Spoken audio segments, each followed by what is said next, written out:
Welcome to Football Game Plan Scout Team. I'm Emery Hunt, the czar of the playbook. And now that the 2021 NFL Draft is complete, let's take a look back and see how well these teams did this past April. With rookie minicamps done and the 90-man roster with the undrafted free agents locked in as they head into training camp, let's evaluate the entire class and hand out a grade. So without further ado, let's take a look at the Football Game Plan Scouting grading scale to see what these numbers next to the prospects actually mean.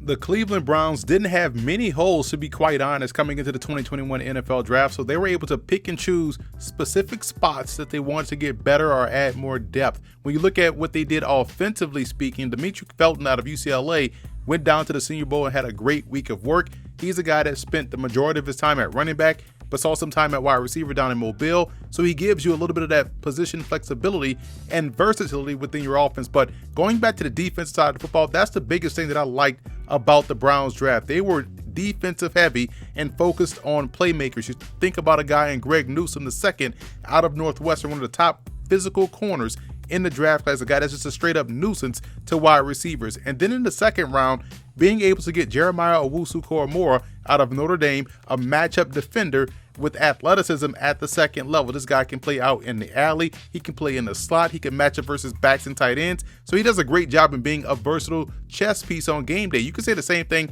about Tony Fields II out of West Virginia, another one of these athletic players that does a great job in matching up across the board. So it's going to be a lot of game day matchup situations for the Browns, but you also like the fact that they went in and got a workman-like effort type player in Tommy Togiai out of Ohio State. Every time you look up, Togiai is doing a great job getting off blocks, chasing them run away, and making plays at or behind the line of scrimmage. And to top off the draft, in my opinion, was a great pick with Richard LeCounte the third, out of Georgia. Here's someone that was my number 2 free safety prospect in the class.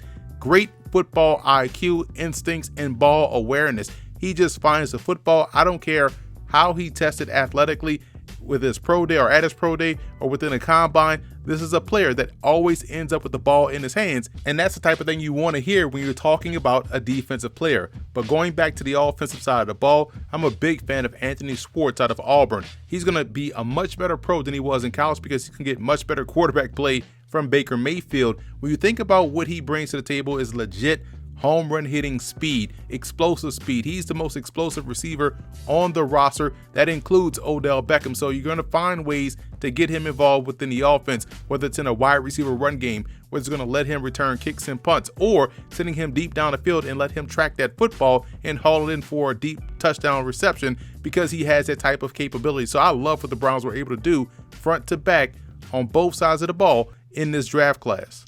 Now let's take a look at some of the undrafted rookie free agents that have a great chance to make the roster. Romeo McKnight out of Charlotte at 6'5", 260 has really good point of attack fundamentals. He knows how to use his length to set the edge and does a really good job in stringing out the perimeter run game. He also has experience playing inside as a 5 technique when he was at Illinois State, and he played there at times with his hand off the ground at Charlotte. So he does give you some versatility up front. He has great closing speed to the QB and to the ball carrier, and his length can be a problem up front with how quickly he's able to dart inside of an offensive lineman and get into the backfield.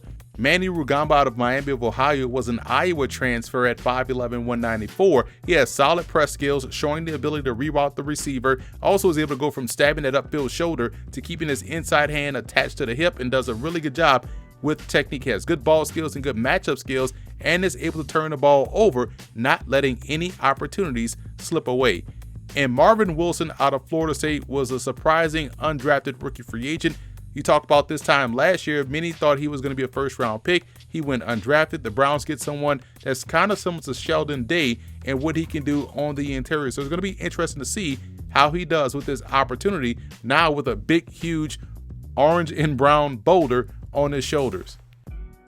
I gave the Browns an A for their draft. Again, they came into the draft with not many holes on both sides of the ball, so it was going to be tough to find places where they were going to focus on, but they ended up getting just good football players all throughout the draft. You talk about guys like Greg Newsome, Jeremiah Owusu-Koramoah, getting him the second round, Richard LeCount in the 5th round. Top to bottom, I enjoyed what they were able to do. And then when you add in some undrafted rookie free agents, you think about this team now being a very good and deep team going into the 2021 season. So that's it for this edition of Football Game Plan Scout Team. I'm Emory Hunt, the czar of the playbook. Be sure to follow me on all of my social media accounts. And don't forget to check out and subscribe to the Football Game Plan Network located at youtube.com/footballgameplan. Also subscribe on iTunes to Football Game Plan Podcast and leave us a 5-star rating.